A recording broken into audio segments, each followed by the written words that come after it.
Hi hello everyone, ಎಲ್ಲರೂ ಹೇಗಿದ್ದೀರಾ?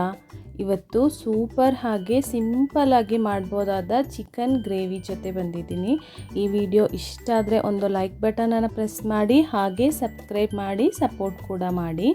ಇದಕ್ಕೋಸ್ಕರ ನಾನಿಲ್ಲಿ 1.5 kg ಚಿಕನನ್ನು ತಗೊಂಡಿದ್ದೀನಿ. ಮೀಡಿಯಮ್ ಸೈಜಲ್ಲಿ ನಾನು ಇದನ್ನು ಕಟ್ ಮಾಡಿ ಇಟ್ಕೊಂಡಿದ್ದೀನಿ. ಈಗ ಇದಕ್ಕೆ ಮಸಾಲೆ ರೆಡಿ ಮಾಡಬೇಕು. ಇದಕ್ಕೆ 1 ಟೇಬಲ್ ಸ್ಪೂನಷ್ಟು ಖಾರದ ಪೌಡರನ್ನು ಹಾಕ್ತಾಯಿದ್ದೀನಿ. ಹಾಗೆ 1/4 ಸ್ಪೂನಷ್ಟು ಅರಿಶಿನ ಪೌಡರನ್ನು ಹಾಕಿದ್ದೀನಿ.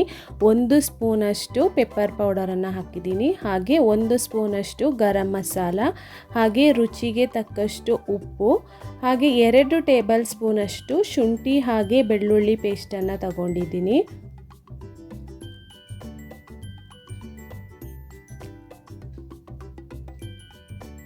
ಹಾಗೆ ಇದಕ್ಕೆ ಅರ್ಧ ಕಪ್ಪಷ್ಟು ಮೊಸರನ್ನು ತಗೊಂಡಿದ್ದೀನಿ. ಈಗ ಇದೆಲ್ಲವನ್ನು ಚೆನ್ನಾಗಿ ಮಿಕ್ಸ್ ಮಾಡಿ ಒಂದು ಅರ್ಧ ಗಂಟೆಗಳ ಕಾಲ ಆದರೂ ಇದನ್ನು ರೆಸ್ಟ್ ಮಾಡಲಿಕ್ಕೋಸ್ಕರ ಇಡಿ. ಒಂದು ಅರ್ಧ ಗಂಟೆ ಆದಮೇಲೆ ನಾವಿವಾಗ ಚಿಕನ್ ಗ್ರೇವಿಯನ್ನು ರೆಡಿ ಮಾಡೋಣ. ಅಲ್ಲಿಗಂಟ ಇದು ರೆಸ್ಟ್ ಮಾಡಲಿಕ್ಕೋಸ್ಕರ ಫ್ರಿಜ್ನಲ್ಲಿ ಇಡಿ. ನಾನಿಲ್ಲಿ ಒಂದು ಅರ್ಧ ಗಂಟೆ ಫ್ರಿಜ್ನಲ್ಲಿ ಇಟ್ಟಿದ್ದೀನಿ. ಈಗ ನಮಗೆ ಚಿಕನ್ ಗ್ರೇವಿ ರೆಡಿ ಮಾಡೋಣ. ಈಗ ಒಂದು ಮಿಕ್ಸಿ ಜಾರಿಗೆ 4 ಟೊಮೆಟೊವನ್ನು ಹಾಕಿದ್ದೀನಿ. ಹಾಗೆ ಸ್ವಲ್ಪ ಬಿಸಿನೀರಲ್ಲಿ ನೆನೆಸಿಟ್ಟಿರುವಂತಹ 20 ಕಾಶ್ಮೀರಿ ಚಿಲ್ಲಿಯನ್ನು ಚೆನ್ನಾಗಿ ಪೇಸ್ಟ್ ಮಾಡಿ ಈಗ ಇದೆರಡನ್ನು ಪಕ್ಕಕ್ಕಿಡಿ. ಫುಲ್ಲು ಪೇಸ್ಟ್ ಆಗಬೇಕು, ಅಲ್ಲಿಗಂಟ ರುಬ್ಕೊಳ್ಳಿ. ಈಗ ಒಂದು ಕಡಾಯಿಗೆ 4 ಟೇಬಲ್ ಸ್ಪೂನಷ್ಟು ಎಣ್ಣೆಯನ್ನು ಹಾಕಿದ್ದೀನಿ. ಎಣ್ಣೆ ಬಿಸಿ ಆದಮೇಲೆ 3 ಈರುಳ್ಳಿಯನ್ನು ಚಿಕ್ಕದಾಗಿ ಸ್ಕ್ವೇರಾಗಿ ಕಟ್ ಮಾಡಿರೋದನ್ನು ಹಾಕಿದ್ದೀನಿ. ಈಗ ಇದು ಫುಲ್ಲಾಗಿ ಗೋಲ್ಡನ್ ಕಲರ್ ಬರಬೇಕು, ಅಲ್ಲಿಗಂಟ ನಾವು ಇದನ್ನು ಫ್ರೈ ಮಾಡ್ಕೋಬೇಕು.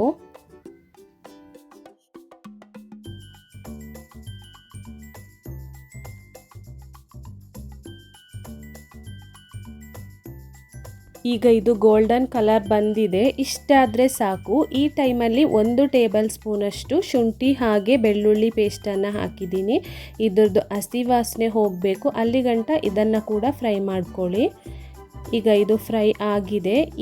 ಈಗ ಇದಕ್ಕೆ 2 ಟೇಬಲ್ ಸ್ಪೂನಷ್ಟು ಧನಿಯಾ ಪೌಡರನ್ನು ಹಾಕ್ತಾ ಇದ್ದೀನಿ. ಹಾಗೆ ಇಲ್ಲಿ 1 ಟೇಬಲ್ ಸ್ಪೂನಷ್ಟು ಚಿಕನ್ ಮಸಾಲೆ ಪೌಡರನ್ನು ಹಾಕ್ತಾ ಇದ್ದೀನಿ.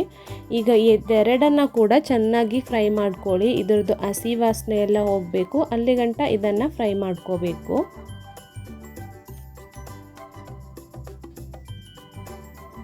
ಈಗ ಇದು ಫ್ರೈ ಆಗಿ ಬಂದಿದೆ. ಈಗ ನಾವು ರುಬ್ಬಿಟ್ಟಿರುವಂತಹ ಟೊಮೆಟೊ ಪೇಸ್ಟನ್ನು ಹಾಕಬೇಕು.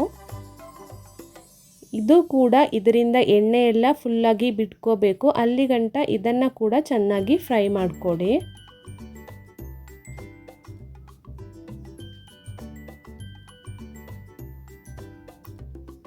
ಈಗ ಇದಕ್ಕೆ ರುಚಿಗೆ ತಕ್ಕಷ್ಟು ಉಪ್ಪನ್ನು ಹಾಕಿ, ನಾವು ಮೊದಲು ಉಪ್ಪು ಹಾಕಿದ್ದೀವಿ ಚಿಕನ್ಗೆ, ಹಾಗಾಗಿ ನೋಡಿ ಹಾಕಿ.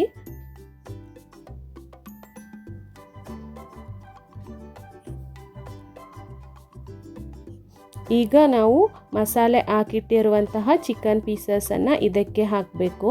ಹಾಗೆ ಒಂದ್ಸಲ ಚೆನ್ನಾಗಿ ಮಿಕ್ಸ್ ಮಾಡಿ. ಇದರಲ್ಲಿ ಇವಾಗ ಉಪ್ಪು ಖಾರ ಏನಾದರೂ ಕಮ್ಮಿ ಇದ್ದರೆ ಈ ಟೈಮಲ್ಲೇ ಆ್ಯಡ್ ಮಾಡ್ಕೋಬಹುದು.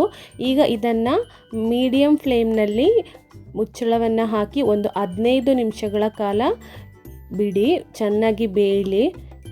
ಈಗ ನೋಡಿ 15 ನಿಮಿಷ ಆಗಿದೆ. ನಮ್ಮ ಸಿಂಪಲ್ ಹಾಗೆ ಟೇಸ್ಟಿಯಾಗಿ ಮಾಡ್ಬೋದಾದ ಚಿಕನ್ ಗ್ರೇವಿ ಇಲ್ಲಿ ರೆಡಿಯಾಗಿದೆ. ನೀವೇ ನೋಡಿದ್ರಲ್ಲ, ತುಂಬಾ ಸಿಂಪಲ್ಲಾಗಿ ಮಾಡ್ಬೋದು. ಆದರೆ ನಾವು ಚಿಕನ್ಗೆ ಮಸಾಲೆ ಹಾಕಿ ಇಡೋಕ್ಕೆ ಒಂದು ಅರ್ಧ ಗಂಟೆ ಬೇಕು ಅಂತ ಅಷ್ಟೇ. ತುಂಬಾ ಚೆನ್ನಾಗಿರುತ್ತೆ, ಟೇಸ್ಟಿಯಾಗಿರುತ್ತೆ. ನೀವು ಈ ರೆಸಿಪಿಯನ್ನು ಟ್ರೈ ಮಾಡಿ. ಹಾಗೆ ನಿಮ್ಮ ಫ್ರೆಂಡ್ಸ್ ಹಾಗೆ ಫ್ಯಾಮಿಲಿ ಜೊತೆ ಈ ವಿಡಿಯೋವನ್ನು ಶೇರ್ ಮಾಡ್ಕೊಳ್ಳಿ.